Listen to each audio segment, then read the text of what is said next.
Hello and welcome to Monmouth in Focus, a program about the services and functions of Monmouth County government.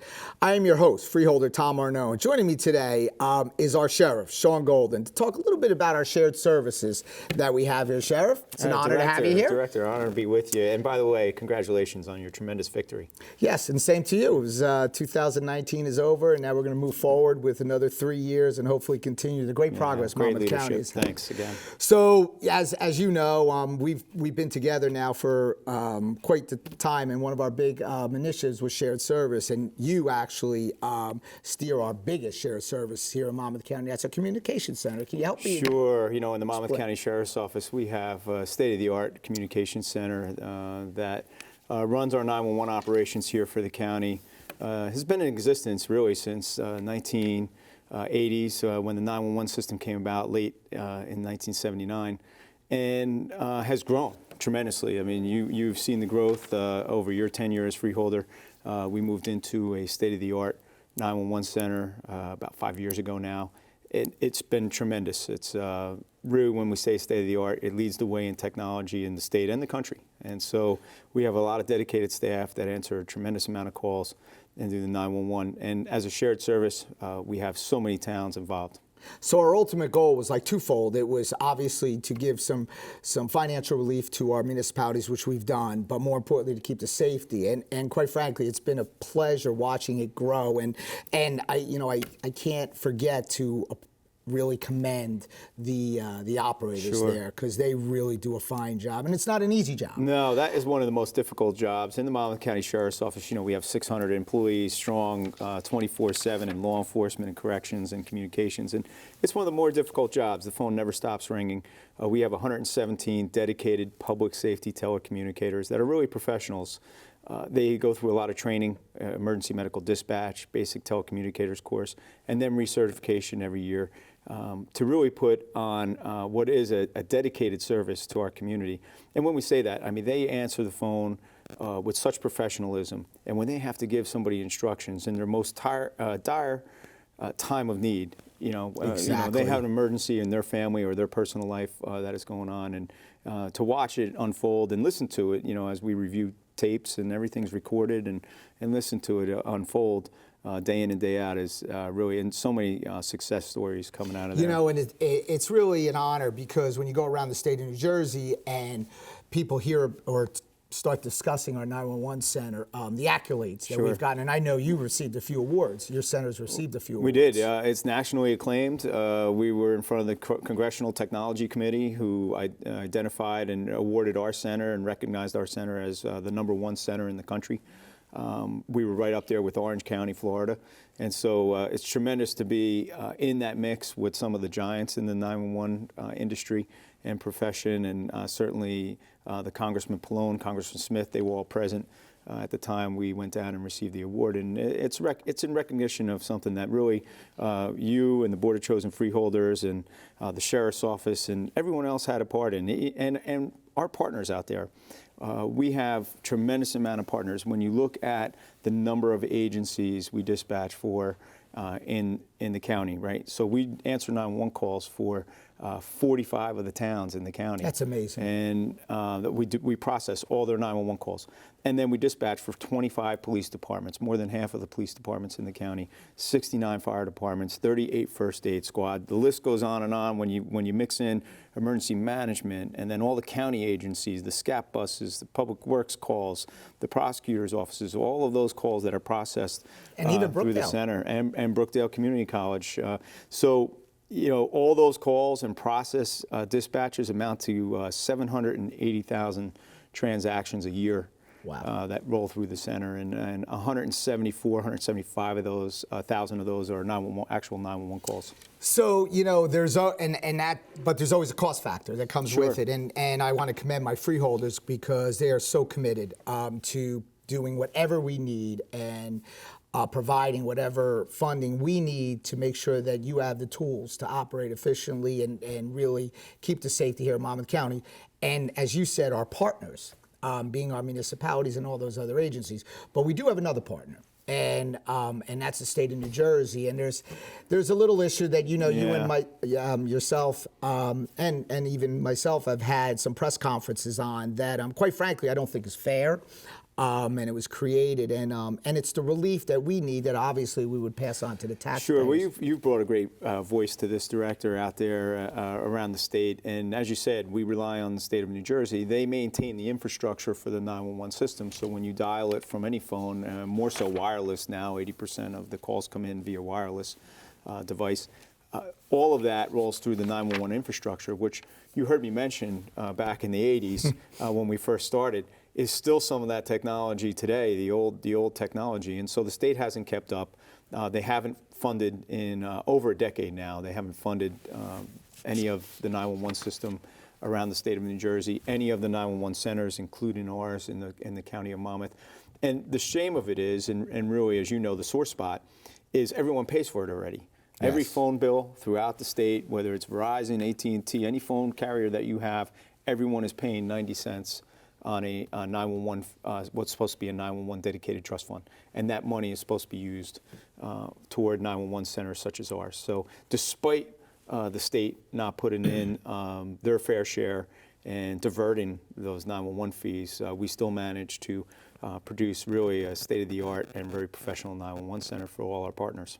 So I want to thank you for that. And you know that we're running into our budget season. So I'm sure this is going to be another hot subject that I'm going to stay very focused on, Sure. and with the support of yourself and your agency. And it's challenging, Freeholder. I mean, you know the technology. You heard me mention wireless devices. We have to put forth technology now, and that's where the towns really save is the economies of scale. They can't afford that tech locally. Exactly. The computer-aided dispatch systems, the map and GIS systems, and more so now, Phase 2 911, which is next generation. Which when you think about it, you're going to be able to take pictures or video from a scene, an accident or some other scene, and send it real-time streaming to the 911 operator on the other end. And so it's amazing technology. We instituted the pinpoint mapping technology. So for instance, we had the individual in Highlands who fell off the cliff in the park up there and activated his iWatch, actually activated 911 system, and we were able to locate him through the location software that we have. So you have to keep up with that technology in order to put out that professional product, and certainly we do, but it's a challenge. It's a challenge, and we're fortunate that we have your leadership. I mean, not many people in the state of New Jersey could say they have a sheriff that has the background and the knowledge of this communication. So we're very fortunate. I can't thank you enough. The Freeholders can't thank you enough. We want to thank your full staff Sure. for everything they do. And the one thing I want to assure the staff is that we're behind them. And we're going to stay committed to whatever resources they need. Freeholders have been tremendous in supporting public safety all the way around, from the new center to all the innovative technology that we use out there, and it touches everyone. We see it doing incidents like Superstorm Sandy or big storms or everyday incidents, and that's our goal, is to supply that technology and coordination right at the fingertips for the first responders. Well, thank you. This was, I think it was really enlightening to all the residents of Monmouth County, and I know when they put their head down on their pillow, they know they're safe here, and they know that calls will be answered. So that's all we have today. In this segment, obviously, I couldn't be more excited about talking about this shared service, something that's close to my heart. I'm Freeholder Director Tom Arnone, and I want to wish everybody a Happy New Year. If you smoked, this new lung cancer screening could save your life. Visit SaveByTheScan.org. We just finished dinner and it was time for homework. He hates homework. I know he's bright. Why is it so hard for me? He's I'm just trying gotta as try a hard little as harder. I can. 1 in 5 children struggle with learning and attention issues. Go from misunderstanding to understood.org.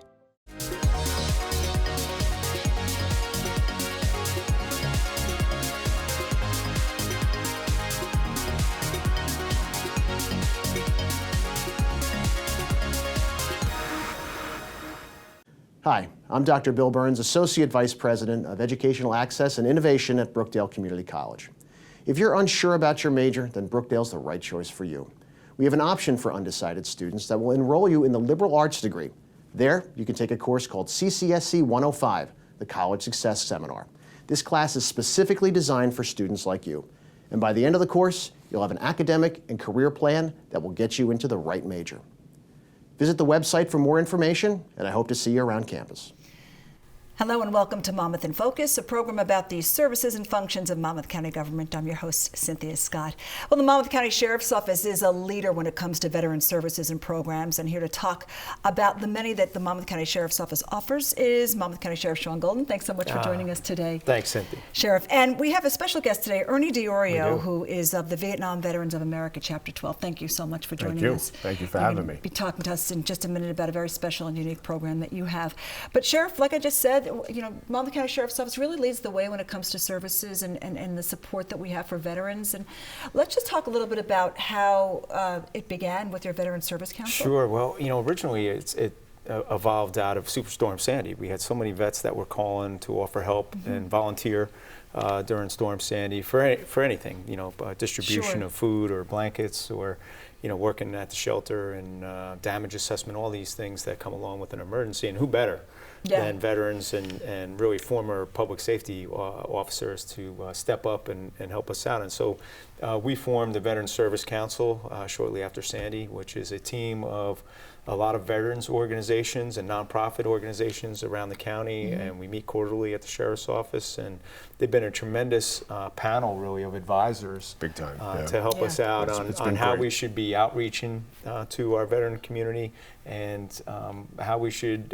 utilize them for training. And we've done a tremendous job with Mike Opegard in emergency management in doing so. Absolutely. I even know that the veterans and the teams have actually come together to, which is, you never really think about that, but what a great idea. The veterans offering all of their experience, and then the teens from a youthful point of view to come together and work. Yeah, that's great. You know, it's funny because, like I said, we're involved in a lot of things, Chapter 12, Vietnam veterans.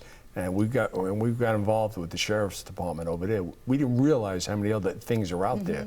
And we learned a lot from this. Yeah. And we brought it back to our chapter, and they were amazed, you know, what's out there. And Mike Ferrara is Mike has been excellent with us. So Mike has we been brought, great. on the Sheriff's Office, we brought Mike Ferrara on as our liaison for the Big time, Veterans yeah. Service Council. I think we're the only Sheriff's Office in the state of New Jersey who has a assigned part-time veterans liaison to reach out to groups. He's been a former veteran, 32 years in the Air Force. He's done a tremendous job leading the way. It's funny because I met the sheriff was at a ceremony in, I'm going to say Oakhurst with Jimmy Mack. That's right.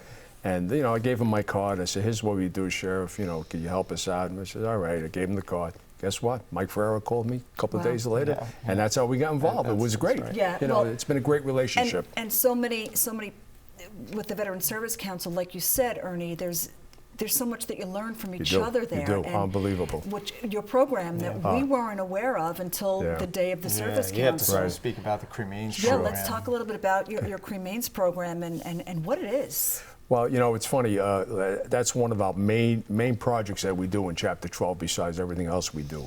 And we got involved with this about 5 to 6 years ago, finding out there's veterans left abandoned in funeral parlors, cremains. And we couldn't believe this, but we said, let's start investigating this, and which we did. We started going to funeral parlors, and we found that there are veterans left on shelves for years and years. Now, the one we did on this film that we did, he was left on a shelf for 40 years. He was a Korean veteran. Amazing.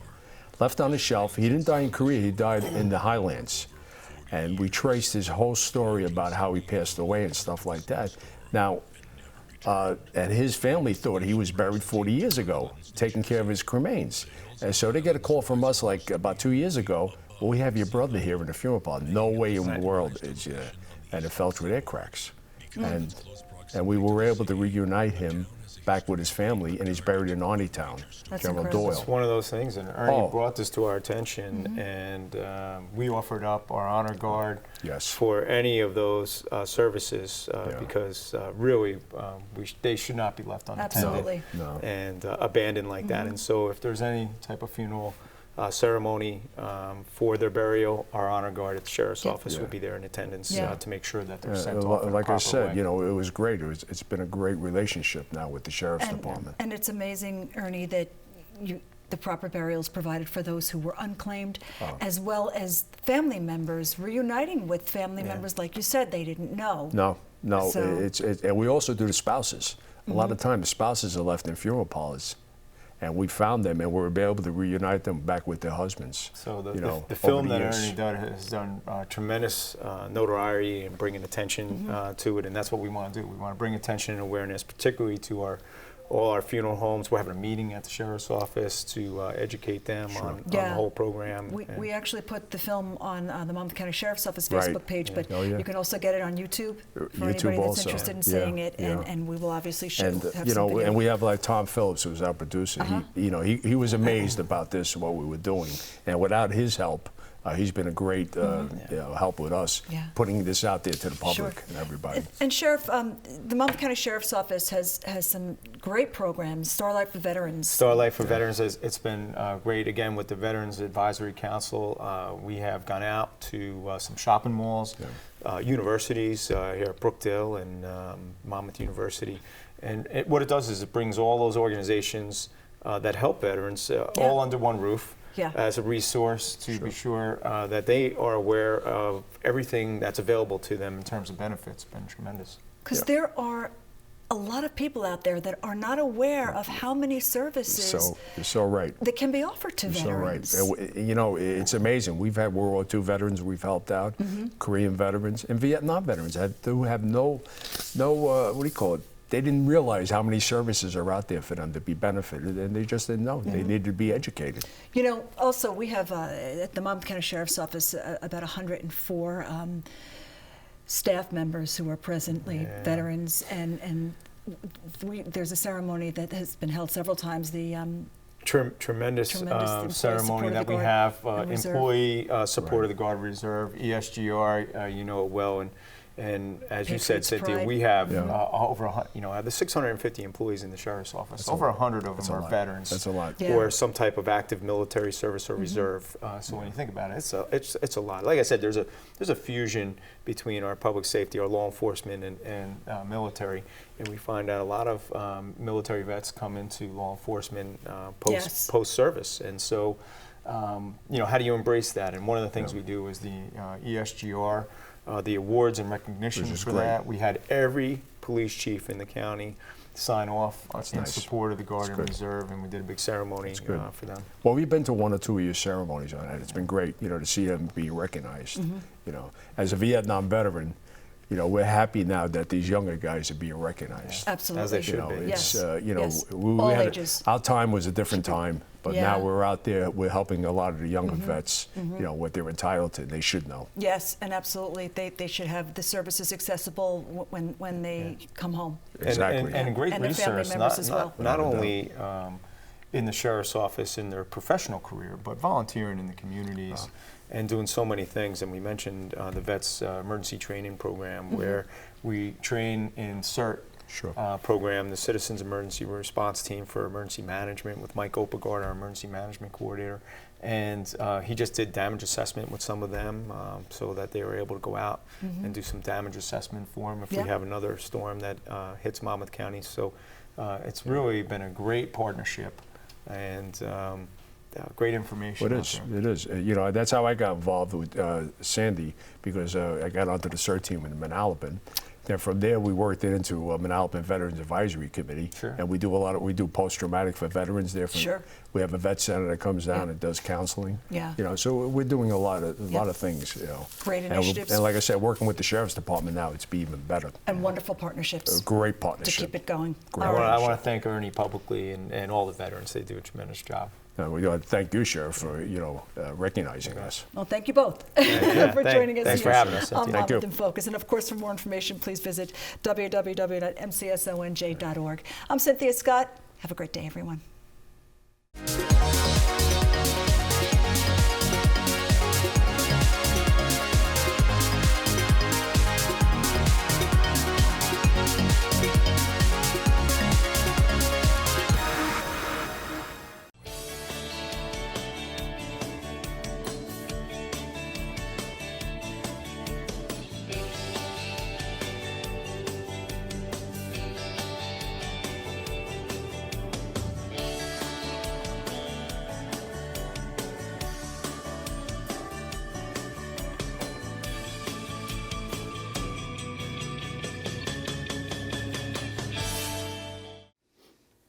Hello and welcome to Monmouth in Focus, a program about the services and functions of Monmouth County government. I'm your host, Cynthia Scott. Joining me today is Assemblyman-elect Jerry Scharfenberger, who served on the Board of Chosen Freeholders for 2 years. Thanks so much for joining us today. Thank you. To talk about the future, but as well as the past 2 years. First of all, congratulations on being elected to the legislature. Thank you. It's very exciting. I'm really looking forward to it. Wonderful accomplishment, and the state of New Jersey is very lucky to have you, thank you. Freeholder. So we, for 2 years, you have been a member of the Monmouth County Board of Chosen Freeholders. Let's talk a little bit about your proudest accomplishment. Well, you know, even though it's been only 2 years, I feel like we got a lot done, you know, collectively as a board. But some of the initiatives that I've worked with the other board members on were the faith-based initiative, which I'm very proud of, and that's where the county will partner with faith-based institutions to help provide services to residents in need at no cost to the taxpayers. And it's an initiative that I did in Middletown and brought it to the county, and it's now going to be folded under the ACTS program, and we're looking forward to great things from that. So that, I think, will pay dividends in the future, and it's something I'll look back proudly on. The contract with Monmouth County is something that we're very proud of, and that's a set of principles, I think is the best way to put it, that the county believes in and governs by. And I think it was a necessary thing for us to do to sort of reassure residents on where we stood on certain issues, our philosophy on governing and things like that. It was really the first one in the state that I know of. Probably the most recent one, and one that we're going to be codifying in a future meeting, is the talent bank. And this is a way for people to get involved with the county as volunteers, serve on a board or a commission. It helps certainly save tax dollars, but gives people an opportunity to get involved and be a part of operating the county and keeping this high quality of life that we have going. Sure. Absolutely. So those are some great achievements there, Freeholder. What about some challenges that you faced in the past 2 years? Well, I think the biggest challenge is the number, probably 1, 2, and 3, is property taxes and keeping costs down and things like that. And it's a little frustrating, and probably one of the reasons that I ran for the Assembly in the first place is being frustrated administratively at the municipal and now the county level. So many things that you run into, that's a problem. You always hear the same thing. You need, it needs a legislative fix. So for us to operate efficiently, maybe there's some things we can do at the state level and the legislative level to help counties and municipal governments run more efficiently. So I think that's the biggest problem that we face. A lot of the restrictions that are put on us, and you know, certainly keeping costs down, and you know, being mindful of the tax structure in the state, and very challenging. Absolutely, and we have talked several times in the past about you going from the local level to the county level and now the state level, and the different challenges that you see, you know, at each level of government. Yeah, and it's interesting, going from the municipal level to the county level, it's a leap because it's much larger scale and everything, but it's administration type thing. This is legislation. It's a little bit different, so you have to work, you know, one-on-one with a lot of other folks from around the state, you know, to get things done. And so it's going to be a little bit of a learning curve, but I'm looking forward to it. I know a lot of the legislators already. I've worked with them in the past. So I think the transition will be a little bit easier than, you know, maybe for some folks. Yeah, sure. Looking back, what would you say some of your favorite moments, favorite memories have been? Oh, God. Certainly the tourist season, things like that, opening that up, and just knowing what's about to occur. Tourism is such a big part of our economy. We have such a hidden jewel, if you will, and it's something that's really, really special. Going to the graduations for, you know, the different academies really makes you feel good. You know, a lot of the park events have been spectacular. Our park system is unparalleled in the state. And I know other county officials are jealous of us, and they say, gee, I don't know how you guys did it. But it really is something to be proud of. So those are the type of things.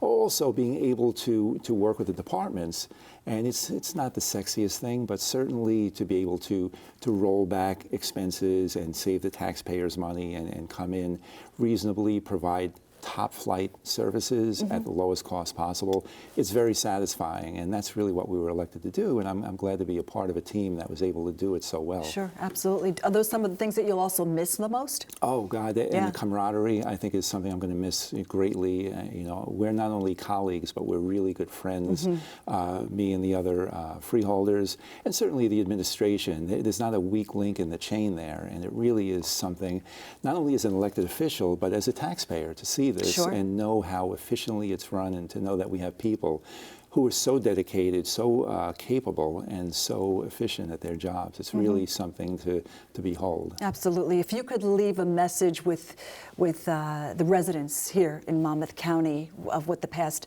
2 years have been like for you, and even thanking them, what would you say? Well, first of all, I am in awe of what they've been enabled me to do. You know, it's something that I'm very proud of and thankful for. I thank them on a regular basis. I see them all over, and I say, listen, I'm the luckiest guy around to have been able to do this, and I owe it all to you. And that's one thing. But we should also step back once in a while and take pride and really be appreciative of this great county that we live in, the great state that we live in. I know we have our problems, and hopefully they'll be addressed, you know, down the road. But we really live in a special place, and you hear people saying, gee, when I retire, I'm going to move here or there. There's no place I'd rather be than Monmouth County, and I hear that a lot, and that's really something. It's you know, it's the dedication at the county government level, the administration, all the great workforce we have. The workers here in Monmouth County are just spectacular. I haven't run into one that I haven't marveled at and said, gee, we are really lucky to have such a great workforce. Well, they were lucky to have you as a freeholder for 2 years as well, freeholder. Thank you. Thanks. And, you know, when it comes to being a freeholder, you're going to be gone, but you will definitely not be forgotten, and you also are going to be setting up shop right in your hometown. Right. We're looking at office space in Middletown, and that's going to be our district office. And I'm still going to be very involved with the freeholder board here, certainly to get advice from them on legislation that needs to be changed or amended, whatever, and you know, things like that. So I'll be very involved in Monmouth County. My entire district lies in Monmouth County, so I'll be here. You almost won't realize I'm gone, because I'll be so visible and so high profile. Well, it was great working with you, having you on the show here on Monmouth in Focus. I wish you the best of luck in the future, and look forward to seeing all of your great accomplishments. Thank you. It was an absolute pleasure. All right. Thank you, Freeholder Scharfenberger, Assemblyman-elect. And that is all the time we have for this segment of Monmouth in Focus. Of course, for more information, you can go to www.visitmonmouth.com. I'm Cynthia Scott.